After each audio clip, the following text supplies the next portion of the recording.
Vote హక్కుల పరిరక్షణకు కాంగ్రెస్ చర్యలు. మంత్రి పొన్నం ప్రభాకర్ గాంధీ భవన్ లో జరిగిన పిఎస్సి సమావేశం అనంతరం మంత్రి పొన్నం ప్రభాకర్ మీడియాతో మాట్లాడారు. రాష్ట్ర వ్యాప్తంగా 34,000 పోలింగ్ స్టేషన్ కమిటీల నియామకం చేపట్టినట్లు తెలిపారు. బీజేపీ రాజకీయ దురుద్దేశంతో ఎస్ఐఆర్ ప్రక్రియను అమలు చేస్తోందని ఆరోపించారు. దేశంలో ఎన్నికల కమిషన్ బీజేపీకి అనుకూలంగా పనిచేస్తోందని విమర్శించారు. ప్రతి బూత్ ను ఒక యూనిట్ గా తీసుకుని పరిశీలన చేపట్టినట్లు వెల్లడించారు. ఎస్ఐఆర్ ప్రక్రియపై ప్రజల్లో ఆందోళన ఉందని పేర్కొన్నారు. 119 నియోజకవర్గాల్లో బూత్ లెవెల్ ఏజెంట్లకు బిఎల్ఏలు రాబోయే 10 రోజుల్లో శిక్షణ ఇవ్వనున్నట్లు తెలిపారు. రాజ్యాంగ పరిరక్షణలో భాగంగానే ఈ కార్యక్రమాన్ని నిర్వహిస్తున్నామని, ప్రజలు తమ ఓటు హక్కును కాపాడుకునేందుకే కాంగ్రెస్ చర్యలు చేపడుతోందని చెప్పారు. అధ్యక్షతన పిఎస్సి మరియు పిసిసి అడ్వైజరీ కమిటీ సమావేశం జరిగింది.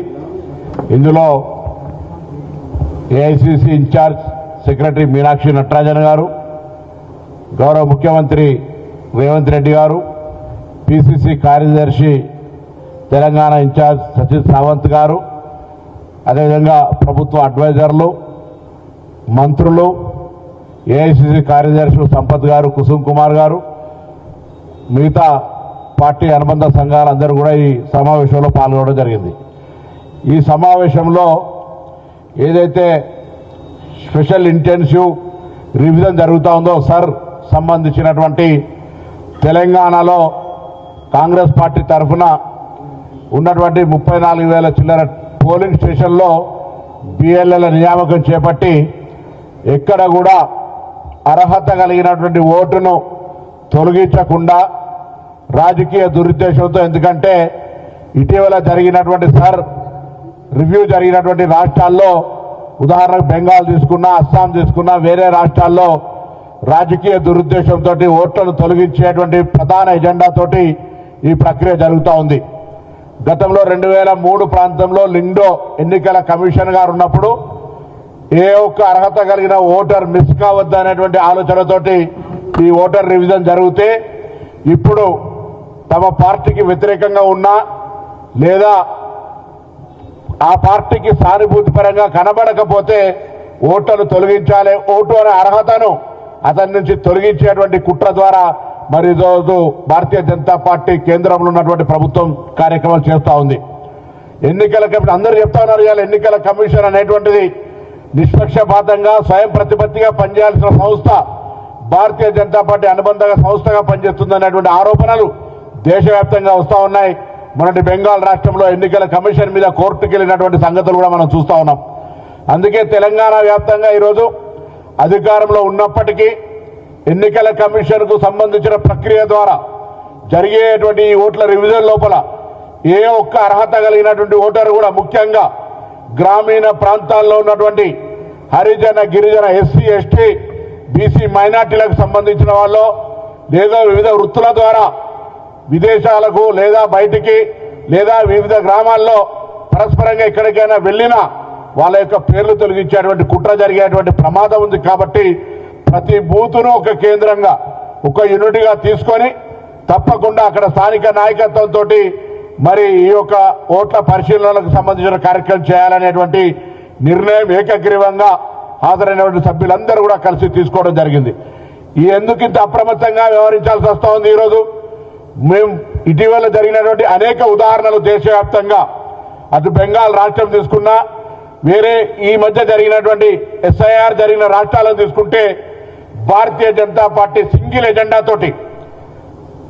ఎజెండాతోటి ఆ పార్టీకి వ్యతిరేకంగా ఓట్లుంటాయి అనుకున్నటువంటి ప్రతి ఓటును తొలగించేటువంటి ఒక ప్రయత్నం చేస్తూ ఉంది.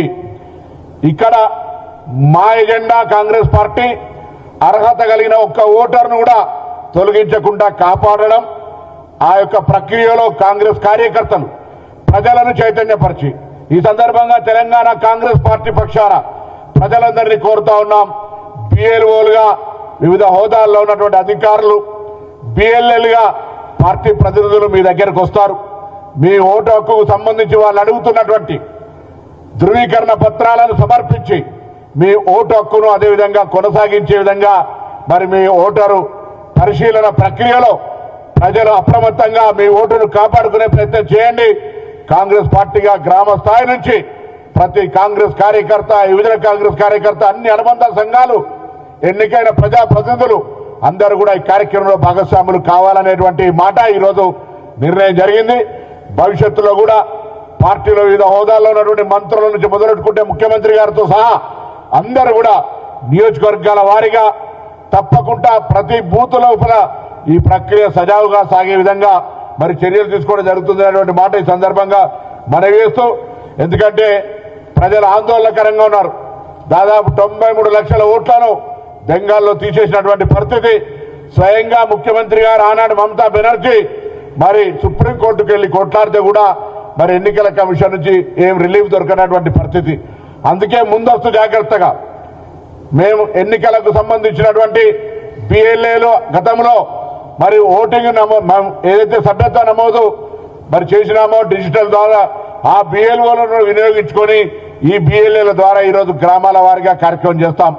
వాళ్ళందరికీ కూడా ఈరోజు ముఖ్యంగా ఆ బిఎల్ఏలను ట్రైనింగ్ ఇవ్వడానికి సంబంధించిన విషయం లోపల కూడా కొంత ట్రైనర్స్ ను తయారు చేయడం జరిగింది.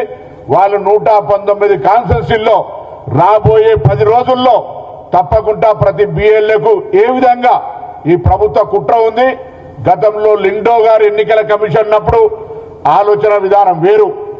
ఏ ఒక్క ఓటరు అర్హత కలిగిన ఓటరు ఈ ప్రజాస్వామిక దేశంలో మిస్ కావద్దు, ఎక్కడ కూడా ఆ ఓటరు యొక్క అవకాశాన్ని కోల్పోవద్దనే ఉద్దేశం ఆనాడు ఉంటే, ఈనాడు ఉద్దేశం పూర్తిగా దానికి వ్యతిరేకంగా, వారికి వ్యతిరేకంగా ఓటేస్తారనుకునేటువంటి ప్రతి ఓటర్ను తొలగించే ప్రయత్నం చేస్తోంది. ముఖ్యంగా గ్రామీణ ప్రాంతాల్లో, అర్బన్ ప్రాంతాల్లో టార్గెట్ పేరు మీద టార్గెట్ చేసి కుట్రపూరితంగా ఓట్లు తొలగించేటువంటి అవకాశం దొరుకుతుంటది. ఉపాధి అవకాశం మీద పక్కకి వెళ్ళినటువంటి వాళ్ళ ఓట్లు తొలగించే అవకాశం ఉంటుంది. కొత్తగా పెళ్ళై అత్తగారింటికి పోయినటువంటి వాళ్ళ ఓట్లకు సంబంధించినటువంటి ఇష్యూ వచ్చేటువంటి అవకాశం ఉంటుంది. వీటన్నిటి పట్ల బిఎల్ఏలకు నిశ్చితంగా పూర్తి స్థాయిలో ట్రైనింగ్ ఇవ్వడం జరుగుతుంది. ఆ ట్రైనింగ్ ఆధారంగా ప్రతి కార్యకర్త కూడా ఓటరు పరిరక్షణకు ఏ విధంగా అయితే రాహుల్ గాంధీ గారు న్యాయ యోధ, రాజ్యాంగ పరిరక్షణకు దేశవ్యాప్తంగా ఈరోజు ఒక నినాదం తీసుకొని పోతా ఉన్నాడు. ఆ రాజ్యాంగ పరిరక్షణలో భాగంగా ఓటు హక్కును కాపాడుకోవడానికి, ఓటు హక్కు ఎవరు కూడా అన్యాయంగా కోల్పోకుండా ప్రజాస్వామ్య పరిరక్షణకు ఓటు అనే ఆయుధాన్ని తన ఆయుధంగా ఆ పౌరుడికి ఉంచేటువంటి బాధ్యతలో భాగంగా కాంగ్రెస్ పార్టీ ఈ యొక్క కార్యాచరణ ఇంత పెద్ద ఎత్తున అందరి అభిప్రాయాలు తీసుకొని దాదాపు 4 గంటల పాటు ఈ సమావేశంలో జరుగుతున్నటువంటి పరిణామాలు, దేశవ్యాప్తంగా ఉన్నటువంటి ఆలోచన విధానం, ప్రభుత్వం చేస్తున్నటువంటి కేంద్ర ప్రభుత్వ నియంత్రిత విధానం, దానికి ఏ విధంగా మరి రాష్ట్రాల వారీగా మనం ఎదుర్కోవాలో ఒక ఆలోచన సరళ చర్చ వచ్చింది. తప్పకుండా ప్రతి కాంగ్రెస్ కార్యకర్త ఈ ఓటరు పరిశీలన, న్యాయమైన ఓటరుకు అన్యాయం జరగకుండా ఉండేలా మరి సంధానకర్తగా వ్యవహారం చేయడమే కాకుండా ప్రజలు కూడా చైతన్యం చేసి ప్రజలు తమ ఓటు హక్కును కాపాడుకుని రిటైన్ చేసుకునే విధంగా ప్రజలు కూడా చైతన్యపరిచే కార్యక్రమాన్ని పార్టీ పరంగా చేస్తాము, చేయాలనేటువంటి నిర్ణయం తీసుకున్నామన్న మాట సందర్భంగా మనం చేస్తాం.